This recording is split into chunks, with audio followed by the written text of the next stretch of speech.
a or Sparg0, who is the number one player in the world at this time? And it's become a big debate in the Smash community, especially with the first half of Ult Rank coming out in just a few weeks. We're going to be getting the official or most official ranking that we have currently, and people are wondering who exactly will be number one between, it's tightly contested between Sparg0 and a, and I wanted to solve that question today before Ult Rank comes out and give my prediction on who I think should be number one on Ult Rank. So if we look firstly at both Sparg0 and a records, I pulled them up on the player database.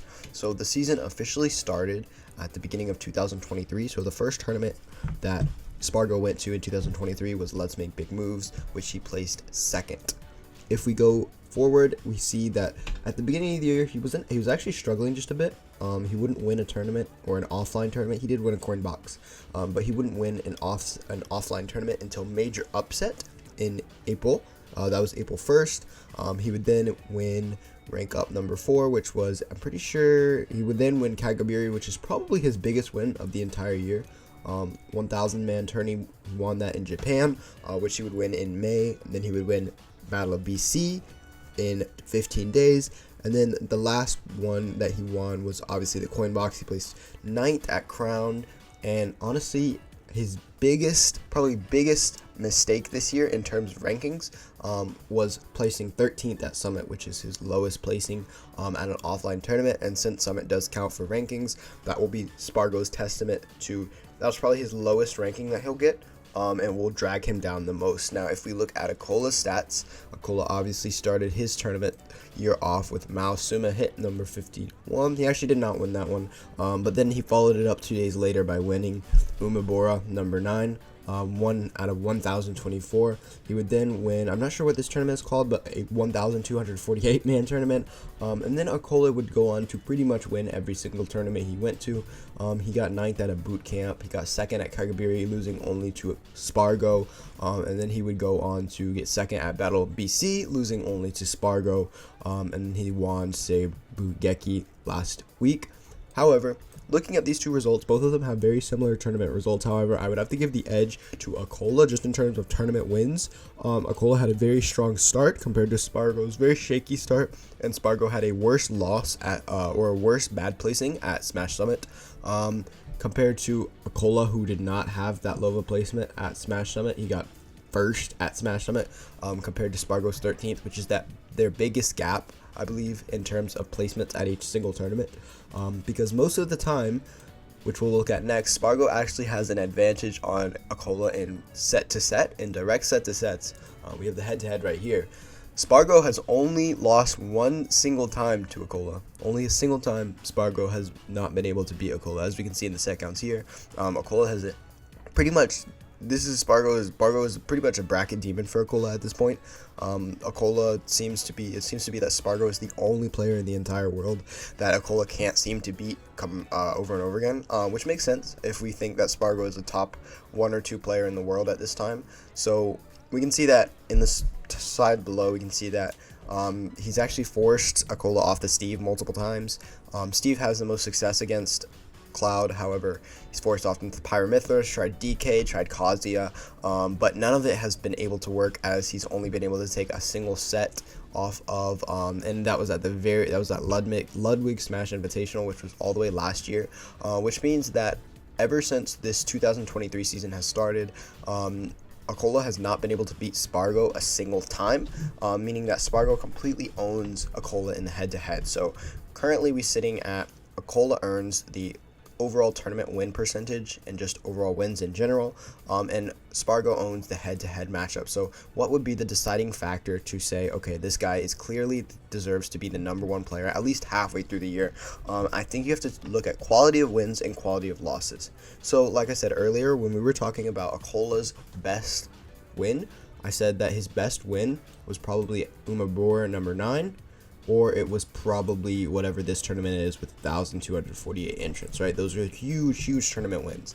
And I would say that his worst loss, his worst placement, would be 9th at Asebugeki,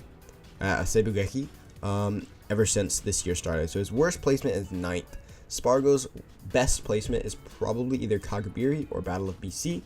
depending on how you weigh Japanese and American talent. I would say Kagabiri is probably his best win this year.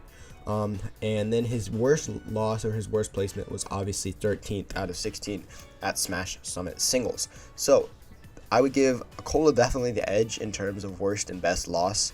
A definitely has the best loss, and I think he has probably a better win too with the 1,200 man tournament. However, Kagabiri is also very up there in terms of good wins for Sparg0, which is why I think this week Gomo will be so important to determining the rankings. But I'll talk more about that after I've decided who I think is number one. And then we have to go for the final stat, which is top player wins in terms of rankings for last year. So a versus the top 10 is without counting Sparg0 and without counting a in rankings, vice versa. A is 7-1 versus top 10 players. Sparg0 is 8-7 versus top 20 players. A is 23-2, and Sparg0 is 16-8, which means that a easily has the edge versus top 20 players outside of Sparg0. Outside of that head-to-head, a pretty much dominates the top 10 and top 20, only losing 3 sets combined to any top 20 player. Sparg0 has lost a total of 15 sets in terms of top 20, top 10 players. So a definitely has the edge in sets. So the only thing that Sparg0 really has going over a this year is the actual head-to-head. Everything else, a has easily been having a better season than Sparg0. So I'm going to go ahead and say it here.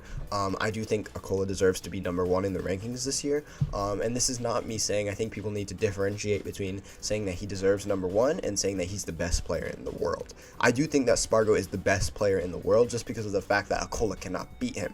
If a would beat him, that might have been different. But a is forced to try random characters like DK on Sparg0, and I think that just shows how Sparg0 is the only person to force him off of that character, especially force him off the Steve usually, and I think that Sparg0 is just clearly the best player in the world. When Sparg0 is playing at his peak, I think Sparg0 is easily number one, and at this point, nobody can really stop him because just does not know how to beat him, and players like Leo have not been as consistent. Which means that I think Sparg0 easily is the best player in the world. However, I do still believe that a should be ranked number one at this point in the year just because a had a better season. It's just as simple as that. The statistics show it. And which is why I think that if Sparg0 wants to have any chance at being number one, he needs to win GOML. Now, GOML is a very important tournament because a is not attending. So at this point, it's all up to Sparg0 in terms of how well he wants to do. So looking at GOML, we can see that GOML has an insane amount of top level attendance. You have Tweak, you have Leo, you have Light, you have Sonics, you have Riddles, and Sparg0, of course. Not counting the two Japanese players, Shuton and Kameme, who can always make upsets. So this is going to be an incredibly stacked tournament. And a is not attending this tournament, which means that Sparg0 has it all in his hands to win this tournament. And if he wins this tournament, Sparg0 has a better argument for saying that he deserves to be number one, because this would be a huge win and potentially the best win of his 2023 tenure so far. I think this would be probably better maybe than a Kagabiri win, just because of the pure amount of talent that's here. But I think that if Sparg0 was to win this tournament, he could actually argue that he might be the number one player in the world, just statistically. But right now, unfortunately, Sparg0 does not have the statistics. So I'm going to say that I think that a will be ranked number one for the full first half of Alt Rank, and I think that is probably statistically the most probable solution here. But we'll see how this year closes out, and let me know down below who you guys think is currently better, or who do you think is the number one player in the world. As always, I hope you guys enjoyed this video, and I'll see you guys next time.